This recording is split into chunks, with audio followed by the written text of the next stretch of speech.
came gingerly into the room filled with members of Nigeria's business community, media owners and practitioners, and a small group of diplomats, the British Foreign Secretary James Cleverly quickly establishes his connection with Africa, revealing his mother was Sierra Leonean, and though he does not play favourites with continents, Africa is his best.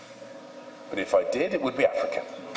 He then delves into reasons why the UK has interest in a continent whose population will reach 2 billion by 2050, half of whom will be under the age of 25. We want and need better functioning international financial systems. We want and need permanent African representation on the UN Security Council. We want and need the African Union to become a member of the G20 because we want and we need the sheer demographic heft of African countries to be appropriately recognised in international organisations so that we can shape the future of the world in partnership with African countries.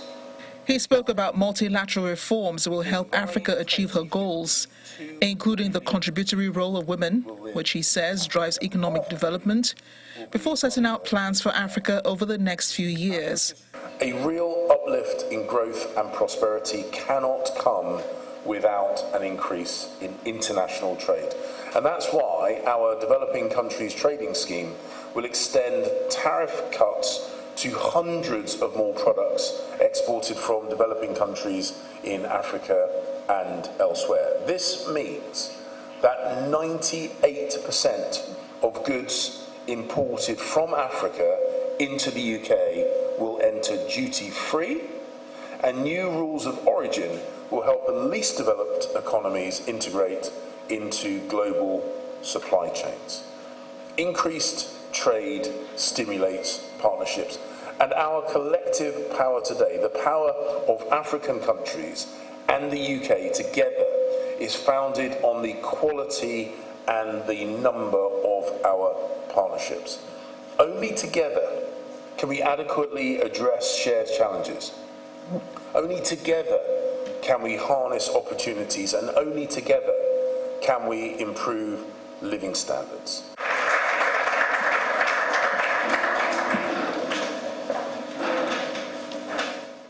Mr. Cleverly highlights the importance of both sides, that's Africa and the UK, working together to achieve economic development, especially through the UK-Africa Summit coming up in April next year.